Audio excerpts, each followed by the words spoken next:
진리.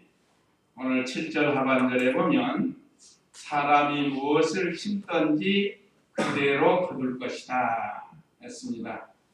그래서 심은 대로 거두는 진리. 지금 우리가 이 봄의 계절, 부활의 계절이고 만물이 소생하는 계절입니다.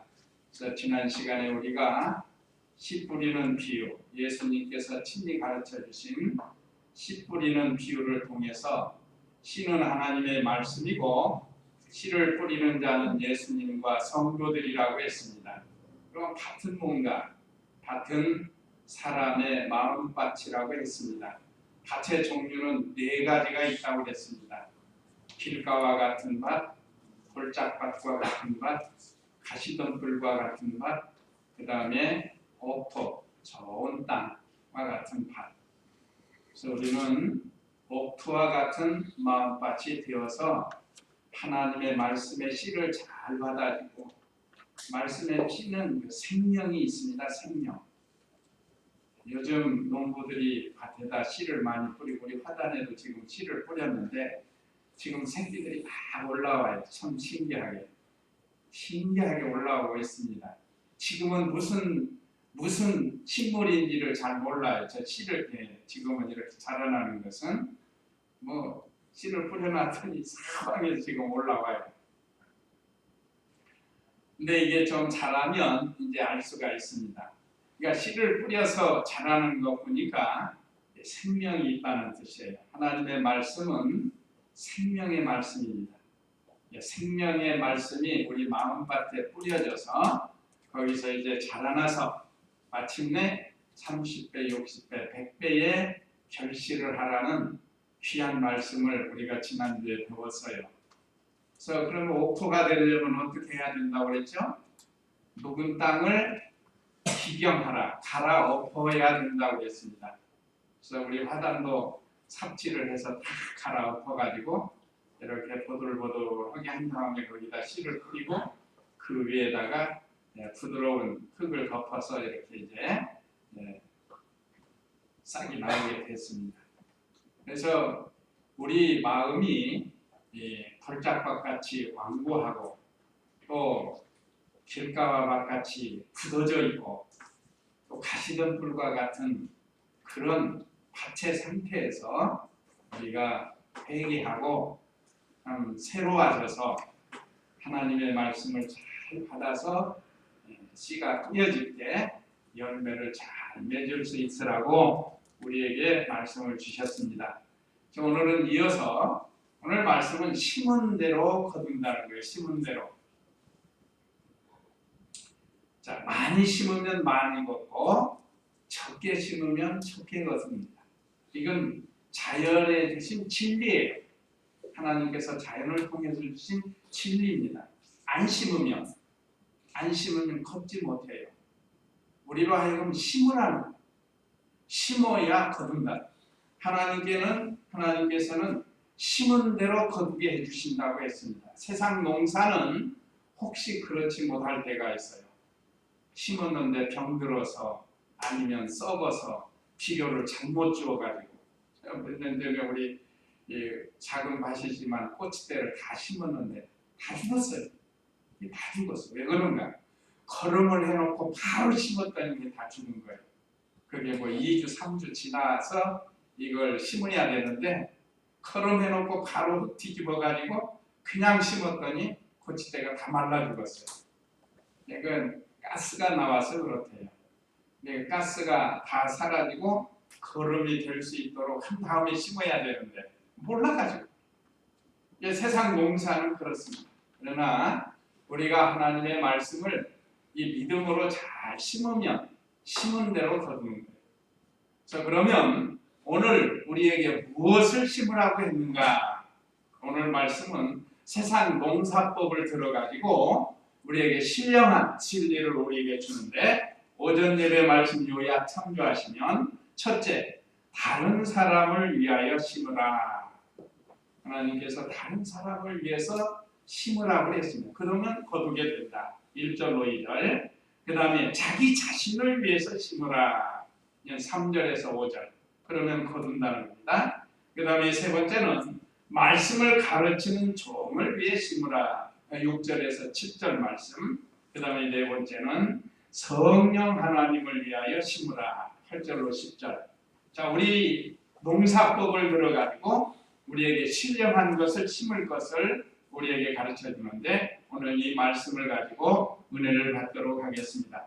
그러면 첫째, 다른 사람을 위하여 심으라는 말씀 1절, 2절을 읽어보시기 바랍니다. 형제들아, 어떤 사람이 무슨 죄를 지은 일이 드러나면 영적인 자들이 너희는 온유의 영으로 이런 사람을 바로잡아주고 자신을 살펴 유혹에 빠지지 않도록 조심하여라. 너희는 서로 짐을 져주어라. 그리하면 그리스도의 법을 완성할 것이다. 예. 첫째, 온유한 심령으로 바로 잡아주어라 했습니다. 다른 사람이 혹시 연약해서 죄를 지어서 드러났을 때 그걸 책망만 하지 말고 온유한 심령으로 그걸 바로 잡아주라는 거예요. 구역 1절 한번 볼까요? 구역에 보면 형제들아, 사람이 만일 무슨 범죄한 일이 드러나거든 신령한 너희는, 오늘 우리 성경은 영적인 너희는 그랬습니다. 영적인 자들인 너희는 그랬습니다. 그 다음에 온유한 심령으로 그랬습니다. 여기는 온유한 영으로 우리 본문 다른 성경이 이렇게 번역이 됐는데 그러한 자를 바로 잡고 내 자신을 돌아보아 너도 시험을 받을까 두려워하라. 자신을 살펴 유혹에 빠지지 않도록 조심하라 그랬습니다. 우리가 신령한 우리입니다. 영적인 우리.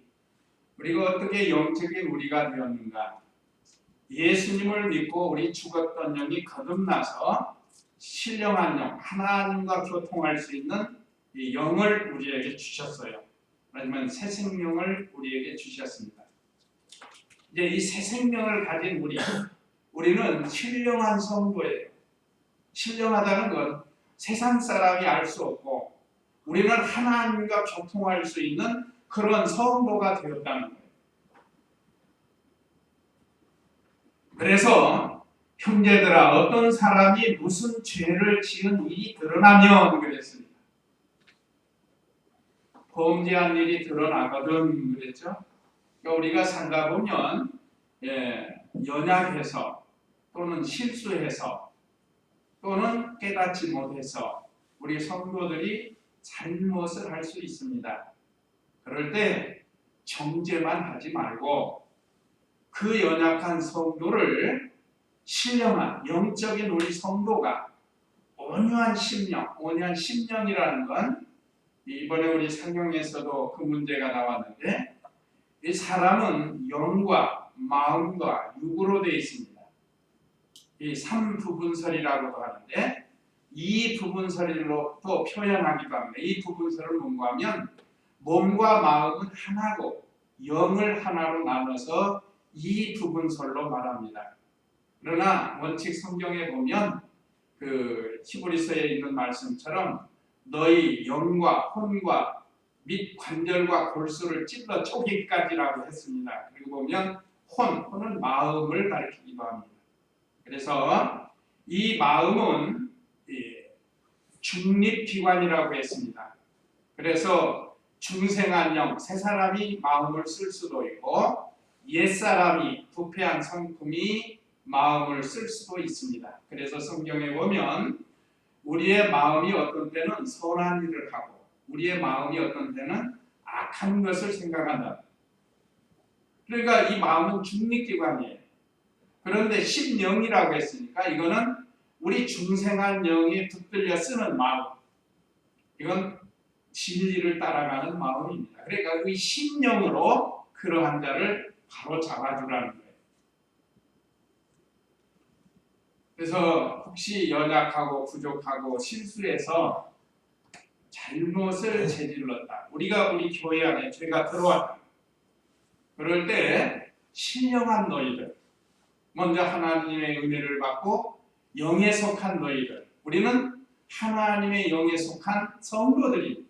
그런 성도들이 온유한 심령, 온유한 마음을 가지고, 온유하면 예수님이에요. 예수님은 마음이 온유하고 겸손하다고 했습니다. 그래서 온유한 심령을 가지고 부드러운 마음을 가지고, 이거 교역자들 중에도 어떤 교역자는 온유한 교역자가 있습니다. 어떤 교역자는 아주 강한 교역자가 있어요. 그래서 얼마나 관계상에서 성도들이 조금만 잘못해도, 부교역자가 조금만 잘못해도 관계상에서 얼마나 야단을 치는지 몰라요. 물론 하나님의 주신 권세로 이야기할 수 있고, 그러니까 그걸 잘 받으면 좋은데 대부분 성도들이 연약해요. 그래가지고 뭘 좀 심하게 말하면 대번에 시험이 들어가요. 그러니까 그런 것보다 우리는 예수님 마음을 본받아서 온유하게 주는 거예요. 혹시 잘못이 드러났으면 공개적인 것보다 불러서 부드럽게 깨달을 수 있도록 하나님 말씀으로 잘 권면을 하면 대부분 성도가 다 들어요. 듣게 돼 있습니다. 여러분이 선한 양심이 있기 때문에. 그러니까 오늘날 우리도 교회 생활 같이 여러 성도가 같이 신앙생활 하는데 혹시 잘못된 것이 드러나면 그래서 이 집사님 저 집사님 해가면서 그렇게 하지 말고 온유한 심령을 가지라고. 이건 직장에서도 그렇고 가정에서도 그렇고 특별히 우리 교회 안에서도 그게 필요합니다. 저는 이런 쪽으로 조금 많이 가요. 아마 우리 성도님들도 다 느낄 거예요. 잘못하면 우리 성도들이 잘못한 걸 내버려 두는 것처럼 그렇게 생각을 해요. 그렇지 않아요. 제가 가끔 말씀드리는 것처럼 외유 내강 아시죠? 외적으로는 유순한 온유한 그런 심령이 되지만 이 심령 내적으로는 강해야 돼요. 그래서 죄는 용서하지 말아야 돼요. 내 자신에 대해서 그렇게 합니다. 그래서 온유한 심령으로 바로 잡아두라. 이것이 첫 번째입니다. 사람이나 성도들이 시험이 들고 잘못된 것이 있을 때 정죄하거나 멸시하지 말고 그렇게 하는 것보다 도리어 온유한 심령을 가지고 불쌍히 여기는 마음으로 가서 잘 권면해요. 왜 그런가? 왜 불쌍하죠? 자꾸 잘못된 길을 걸어가면 결국은 어떻게 되죠? 그 사람이 하나님의 심판을 받아서 멸망한다. 그러니까 불쌍하잖아요. 그래서 저 김정은이도 불쌍한 거예요. 다시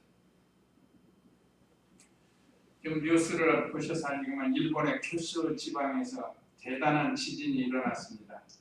어떤 사람들은 봐라 너희들 우리 대한민국에 대해서 그 함부로 하니까 너희들 징계 받아가지고 그런다. 잘했다. 잘됐다. 이렇게 생각하지 말고 어떻게 여기라고요? 불쌍히 여겨야 돼. 사실 그들이 죄로 인해서 심판받는 건 사실입니다. 그러나 우리 성도들은 온유한 심령을 가지고 불쌍히 여겨.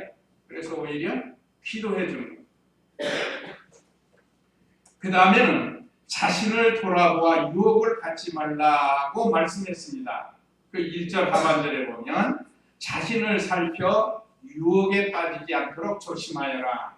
우리 구역에는 내 자신을 돌아보아 너도 시험을 받을까 두려워하라 하고 말씀을 주셨습니다.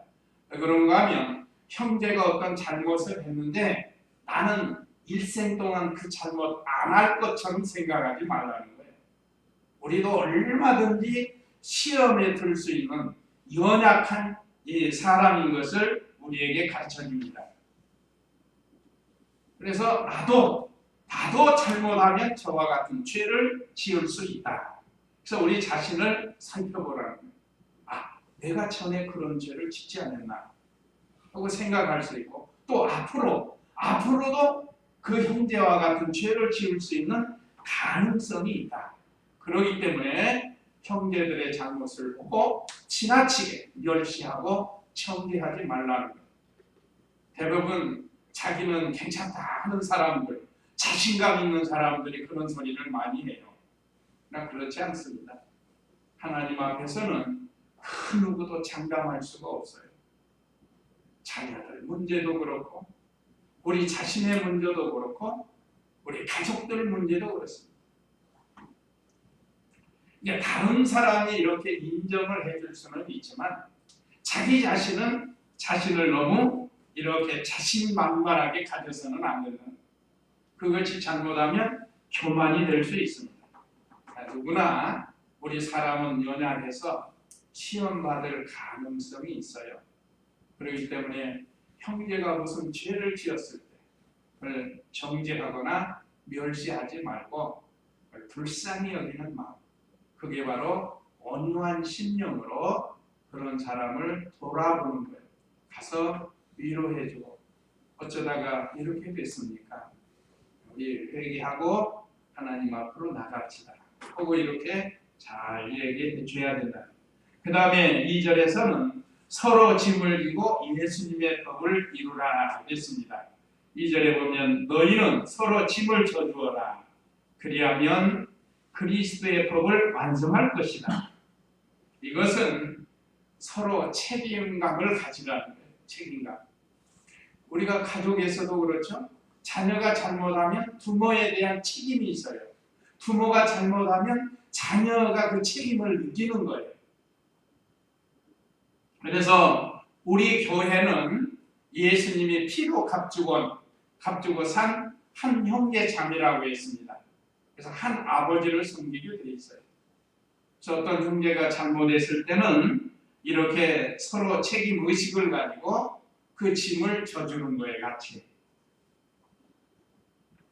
그러니까 보통 사람들은 누가 죄를 지으면 너 때문에 그랬다, 네가 책임을 져야 된다, 이렇게 자꾸 우리가 생각하고 말할 수 있는데, 그렇게 하는 것보다 자기도 내가 기도하지 못해서 그렇구나, 내가 잘 인도하지 못해서 그렇구나, 그런 책임의식을 가지라는 겁니다. 그러면 그리스도의 법이 성취, 완성이 된다는 거예요. 여기 그리스도의 법을 완성할 것이다. 그리스도의 법은 뭐죠? 대표적인 사랑의 법이에요. 사랑의 법. 그리스도는 사랑을 주장하시고 자신이 친히 사랑을 우리에게 나타내 주셨습니다. 예수님이 십자가 죽으신 것은 자기 죄 때문에 죽은 게 아니고 우리 크리스찬 성도들을 위해서, 택한 백성들을 위해서 사랑으로 죽어주셨다. 그래서 우리도 피차가 사랑으로 잘 이루어주고 짐을 서로 져주는 겁니다. 그러나 그 죄에 가담하면 안 돼요. 우리가 늘 배우는 것처럼 죄는 미워하되 사람은 사랑해야 돼요. 사람을 사랑하는 것이 그리스도의 법을 성취하는 건데, 사랑한다고 하면서 그 죄에 가담하면 안 되죠. 그거는 잘못된 겁니다. 그건 해서는 안 될 일이에요. 또 죄를 미워하다가 사람까지 미워하지 말라는 거예요. 이것이 그리스도의 사랑의 법을 성취하는 것입니다. 오늘 저와 우리 성도님들이 오늘 이 말씀을 기억하고 다른 사람을 위해서 이렇게 잘 심는 거예요. 세 가지, 온유한 심령으로 바로잡아주고, 또한 그 죄를 보면서 우리 자신을 되돌아보고 나는 그렇지 않는가, 나도 그럴 가능성이 있다, 그런 생각을 하고, 그 다음에 서로 짐을 지고 예수님의 사랑의 법을 이루는 그런 우리가 되라는. 그 다음에 두 번째는 3절에서 5절 자기 자신을 위하여 심으라 그랬습니다. 네, 3절 읽어보세요. 누가 아무것도 아니면서 뭐라도 된 것처럼 생각한다면 그는 자신을 속이는 것이다. 각 사람은 자기의 행위를 살펴라.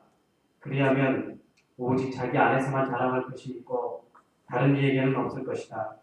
사람은 각자 자기 자신의 짐을 져야 한다. 예, 여기가 이 3절 첫 번째는 자기가 된 줄로 알면 스스로 속는 것이다. 자기는 완벽주의자로 생각하는 거예요. 그렇지 않습니다. 세상에 보면 완벽한 사람이 없어요. 대통령부터 시작해서 말단 공무원까지 완벽한 사람은 없어요. 완벽한 자는 예수님밖에 없습니다. 다 불완전해요. 그런데 자기가 된 줄로 알면 스스로 속는 것이 된다고 했습니다. 누가 아무것도 아니면서 뭐라도 된 것처럼 생각한다면 그는 자신을 속이는 것이다. 자기는 어떤 잘못을 하지 않았다고 된 줄로 생각하지 말라는 거예요. 다른 면으로 부족한 면이 있는 줄을 알고 삼가 조심해야 돼요. 그래서 우리 사람은 또 성도는 서로 보충하는 거예요. 어떤 성도는 이 면에서 잘하고 있고 어떤 성도는 저 면에서 잘하고 있습니다. 또 어떤 성도는 이 면에서 부족하고 어떤 성도는 이 면에서 잘하고 그래서 상호 보충하는 거예요. 그래서 우리 성도가 서로 보충해가면서 하나님을 섬겨나가는 겁니다. 나는 이면에 변함이 없이 잘한다고 해서 이면에 좀 부족한 사람을 멸시하고 무시하지 말라는 거예요. 한번 누가복음 13장 1절에서 5절 한번 읽어보시기 바랍니다. 누가복음 13장 1절에서 5절 말씀.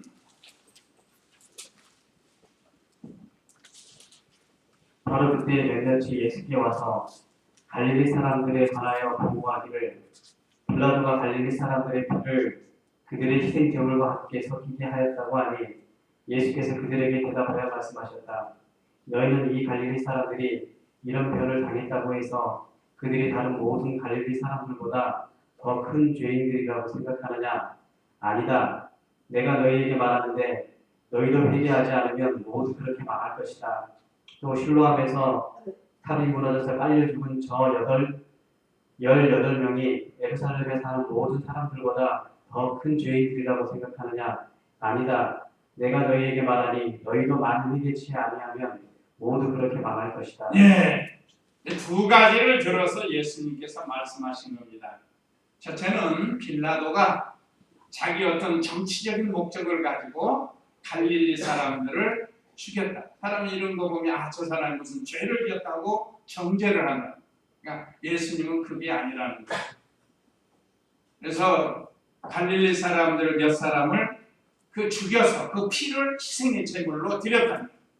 그러니까 예수님께 와서 그걸 보고를 한 거예요. 그러니까 예수께서 그들에게 말씀하셨다. 13장 2절입니다. 너희는 이 갈릴리 사람들이 이런 변을 당했다고 해서 그들이 다른 모든 갈릴리 사람들보다 더 큰 죄인들이라고 생각하느냐? 그렇지 않다는 게 아니다. 내가 너희에게 말하는데 너희도 회개하지 않으면 모두 그렇게 망할 것이다. 또 실로암의 망대, 구역에는 망대인데 실로암에 있는 탑이 무너져가지고 깔려 죽은 저 18명이 예루살렘에 사는 모든 사람들보다 더 큰 죄인들이라고 생각하느냐? 아니다.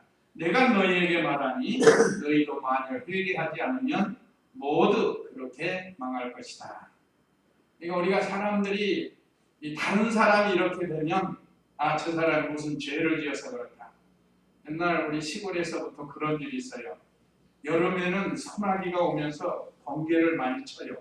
그래서 사람이 벼락 맞아 죽어요.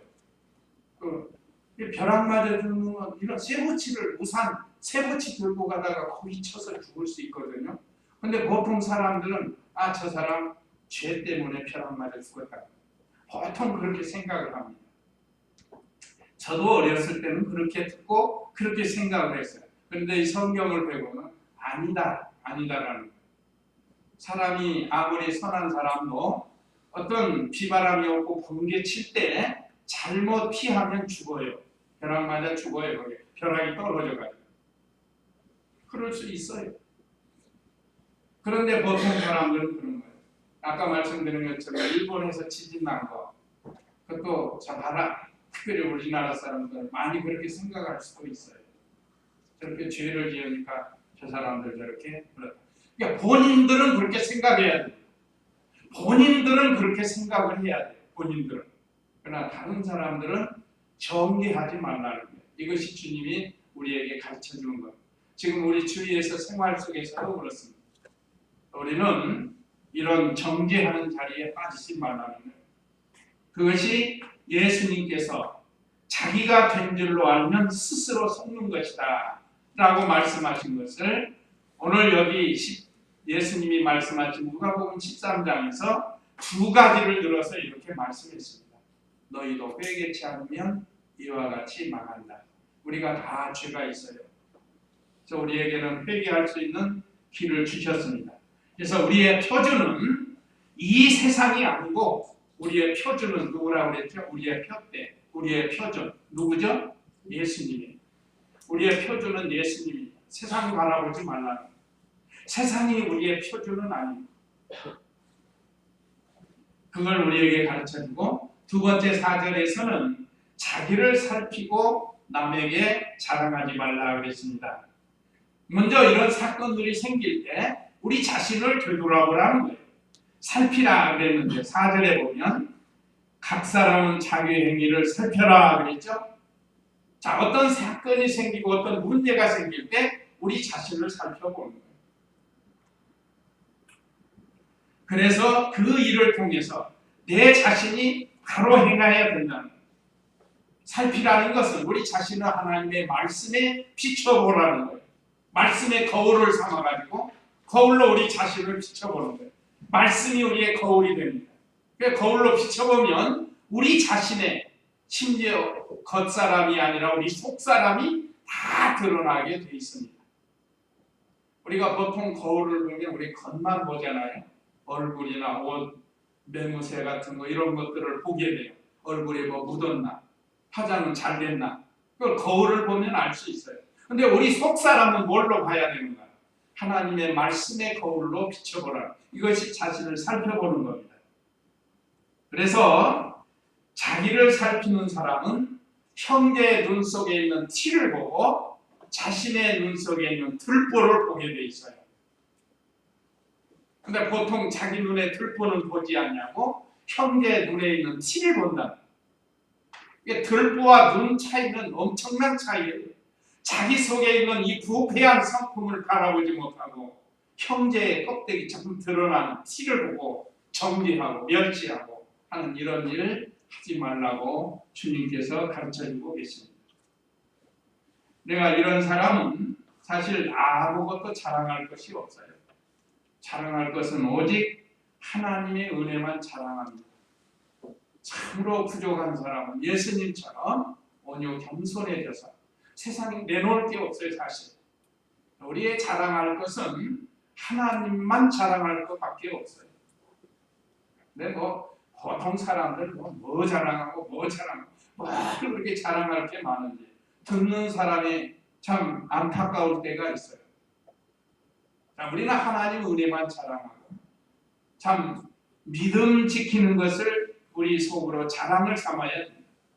이게 세상 거 없어질 거 썩을 거 그걸 가지고 자랑할 게 없다는 거예요. 그 다음에 5절에는 세 번째 자기 짐을 자기가 지라고 했습니다.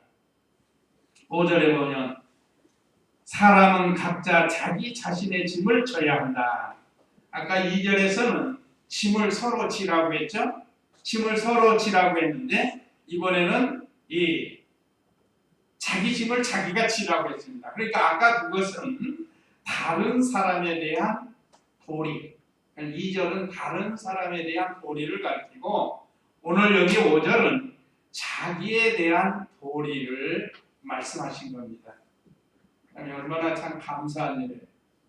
자기에 대한 도리도 바로 가르쳐 주시고 다른 사람에 대한 도리도 바로 가르쳐 주는 거예요. 사실 우리가 되돌아보면 저 사람이 잘못한 것 같지만 사실은 내 잘못이 너무 많아요. 제가 아는 우리 고은산 목사님 기도실에서 내 잘못을 한번 쭉 적어봤대요. 어렸을 때부터 기도실에서 그 벽에다가 한번 적어봤대요. 이루 헤아릴 수 없지 많이 나오더래요. 어렸을 때부터 남의 집 감 따먹은 그거부터 시작해서 남의 밭에 가서 서리 먹은 거, 다른 사람 미워한 거, 싸운 거, 수도 없이 죄가 많이 나오더래요. 이것이 자기 자신을 돌아보는 거예요. 그러고 보면 다른 사람이 어떤 잘못에 대해서 우리가 좀 정죄하고 멸시할 그런 위치가 아니고 오히려 오늘 1절에 있는 말씀처럼 온유한 심령이 되어서 그 사람을 여기 어떻게 하라고 했죠? 바로 잡아주는 그걸 할 수 있다. 그래서 자기 자신에 대한 짐은 자기가 지라는 거. 이건 자기에게 맡겨준 사명과 책임을 감당해야 된다는 거예요. 그래서 가정에 가면 남편으로서의 사명과 책임, 아내로서의 사명과 책임, 또 자녀로서의 사명과 책임, 이것을 잘 감당하는 그것이 오늘 우리에게 주시는 말씀입니다. 그 다음에 6절에서 7절은 말씀을 가르치는 종을 위하여 심으라. 6절 읽어보세요. 말씀을 배우는 자는 가르치는 자와 모든 좋은 것을 나누어야 한다. 자신을 속이지 마라. 하나님은 조롱을 받지 않으시니 사람이 무엇을 심든지 그대로 거둘 것이다. 자, 여기 6절에 보면 말씀을 배우는 자는 가르치는 자와 모든 좋은 것을 나누어야 한다 했습니다. 구역에는 신령한 것을 받았으니 한번 구역 한번 볼까요? 이거 아니 지금 이 구역에 가르침을 받은 자는 말씀을 가르치는 자와 모든 좋은 것을 함께하라. 이거 같은 거네요. 그런데 이 신령한 것을 받았으므로 신령한 것을 줘야 돼요. 로마서 15장 27절에 있습니다. 한번 로마서 15장 27절 말씀. 그들이 기쁨으로 그렇게 하였다. 그들은 예루살렘 성도들에게 빚진 자니 만일 일반인들이 그들의 영적인 것을 나눠 가졌으면 육신의 것으로 그들을 섬기는 것이 마땅하다. 구역 한번 볼까요? 구역에 저희가 기뻐서 하였거니와 또한 저희는 그들에게 빚진 자니 만일 이방인들이 그들의 신령한 것을 나눠 가졌으면 육신의 것으로 그들을 섬기는 것이 마땅하니라. 이건 그 2절에 보면 이제 예루살렘 교회에서 지방에 있는 여러 지방에 있는 곳에 신령한 하나님의 말씀을 나눠줬단 말이에요.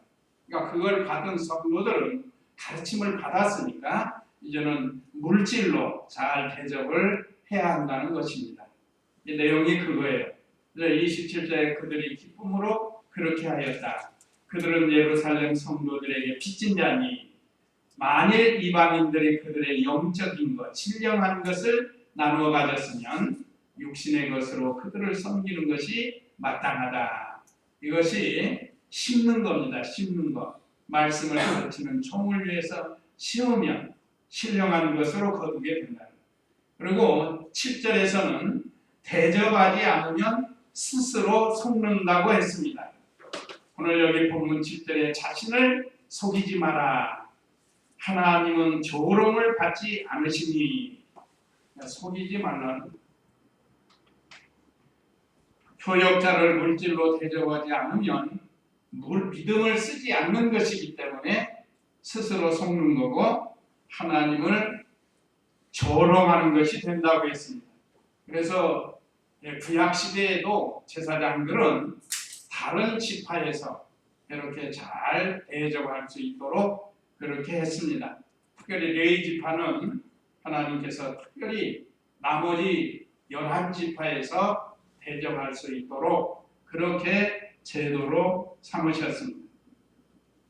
참 교역자를 반대하거나 또 거역하는 것은 하나님을 반대하는 것이고 이것이 하나님을 조롱하는 것이기 때문에 반드시 이런 사람에게는 심판을 받습니다. 그러나 오늘 본문에서는 그렇게 하지 말라는 거예요. 무엇을 심든지 그대로 거둔다고 했습니다. 오늘 다른 사람을 위해서 심고 자신을 위해서 심고 하나님의 종을 위해서 심으면 반드시 거두게 된다고 했습니다. 그래서 우리 성도님들이 오늘 이 심는 계절을 통해서 우리는 이러한 신령한 것을 영적인 것을 잘 심어야 되겠습니다. 그 다음에 네 번째 성령 하나님을 위하여 심으라. 8절로 10절인데 읽어보시기 바랍니다. 자기의 육체를 위하여 심는 자는 육체로부터 멸망을 거두고 성령을 위하여 심는 자는 성령으로부터 영생을 거둘 것이다. 우리가 선을 행하다가 낙심하지 말자. 지쳐 포기하지 않으면 때가 되면 거두게 될 것이다. 그러므로 기회 있는 대로 모든 이들에게 선한 일을 하되 믿음의 가족에게 더욱 그렇게 하자. 예. 자, 성령 하나님을 위해서 심으라고 했습니다. 자, 성령님을 위해서 심으면 영생을 거둔다고 했습니다. 8절에서. 8절 보면 자기 육체를 위하여 심는 자는 육체로부터 멸망을 거두고, 제가 말씀드리죠. 우리 육체나 이 세상 것은 다 썩을 것입니다. 이걸 가지고 영생하는 신령한 것으로 심는 거예요. 바꿔가지는 거예요. 바꿔가지는. 우리의 몸, 시간, 물질, 재능 이런 것들을 믿음을 쓰면서 신령한 영원한 것으로 바꿔가지는 거예요. 영생이라는 건 영원한 것을 가르쳐요. 우리가 성령을 위해서 심으면 영생으로 거둔다. 성령은 우리를 진리 가운데로 인도합니다. 성령께서 진리 가운데로 인도할 때 잘 순종하면 그래서 영생을 거두게 된다. 나 육체를 위해서 심으면 썩어지는 것을 거두게 돼요. 그러니까 안 믿는 사람들은 이제 주님이 재림하시면 다 썩어지고 없어지는 거예요. 안타까운 일이죠. 우리 성도님들도 참 하나님께로부터 거둘 수 있는 영원한 것으로 거두도록 잘 심으라는 겁니다. 그 다음에 선을 행하다가 낙심하지 말라는 거예요. 9절에 우리가 선을 행하다가 낙심하지 말자. 지쳐 포기하지 않으면 때가 되면 거두게 될 것이다. 어떤 것을 가다가 중단하는 거 있죠? 그런 거 아니 간 것만 못하다고 했습니다. 마라톤 선수가 목적지를 향해서 가다가 중간에 힘들다. 그러면 그건 처음에 안 가는 것만 또 못하잖아요. 남들 앞에서 마라톤 한다. 자랑하고 확 뛰다가 가다가 중간에서 포기하고 온다. 아예 안 간 것만 또 못하다 이 말이에요. 그러니까 이 선을 행하다, 우리 선을 행하다가 낙심하고 포기하지 말라는 것. 선은 하나님과 하나님의 말씀이 선입니다. 하나님과 하나님의 말씀을 따라갈 때 중간에 포기하지 말라는 것. 선을 행하다 보면 반드시 반대자가 오고 환난이나 핍박이 옵니다. 그럼 우리 예수님에게도 그랬죠. 예수님. 구약의 선지자들도 그랬습니다. 얼마나 많은 핍박, 심지어 죽임을 당하는 그런 선지자와 사도들이에요. 사도들도 마찬가지. 오늘날 교회의 성도들도 이 믿는 일 따라가다가 어려움이 와가지고 심지어 죽는 자리까지 가요. 그래도 포기하지 말라는 거예요. 오늘 여기 말씀이 지쳐 포기하지 않으면 때가 되면 거두게 된다. 끝까지 우리가 믿음 지키고 나가면 마침내 거두게 돼요. 우리가 신앙생활 하다 보면 어떤 때는 막 그만두고 싶은 때도 생각이 들어올 때가 있습니다. 그럴 때 포기하지 말아요. 그건 마귀가 주는 마음입니다. 포기하지 말고 끝까지 믿음을 지키면 반드시 거기서 신령한 것으로 땅에 기름진 것으로 거두게 된다는 거예요. 마지막으로 더욱 믿음의 가족에게 행하라 했습니다. 10절에 보면 그러므로 기회 있는 대로 모든 이들에게 선한 일을 하되 믿음의 가족에게 더욱 그렇게 하자. 저는 이 말씀을 의지해서 지금 우리나라나 세계 곳곳에서 어떤 재난이 날 때 많은 사람들이 어려움을 당하지만 특별히 믿음의 형제들이 어려움을 당한 것. 우리가 지난번에 인도 지진 났을 때도 필리핀인가요? 그래도 우리가 그 교회를 알아서 그 선교사를 통해서 우리가 도움을 주지 않았습니까? 그러니까 우리는 믿음의 가족들을 먼저 생각하는 거예요. 가족들도 그렇습니다. 가족들 중에서도 믿음의 형제가 있어요. 한 형제들. 우리 집에도 여러 형제가 있지만 안 믿는 형제들이 있어요. 그보다 믿는 형제들을 먼저 생각하게 되는 거예요. 이 말씀이 있기 때문에 그렇습니다. 우리가 기회 있는 대로 모든 이들에게 선을 행하되 특별히 믿음의 가족에게 행하라 라는 말씀을 우리에게 주셨습니다. 그래서 우리가 오늘 심는 계절을 맞이해서 심은 대로 거두는 진리를 우리에게 가르쳐 주셨습니다. 자, 씨 뿌리는 비유를 통해서 우리에게는 신령한 것을 심어야 된다고 했는데 다른 사람을 위해서 심을 거, 자기 자신을 위해서 심을 거, 말씀을 가르치는 종을 위해서 심고 그 다음에 성령 하나님을 위해서 심는 그런 우리가 되라는 귀한 말씀입니다. 이제 이 말씀 기억하시고 우리 다 같이 잠시 기도하겠습니다.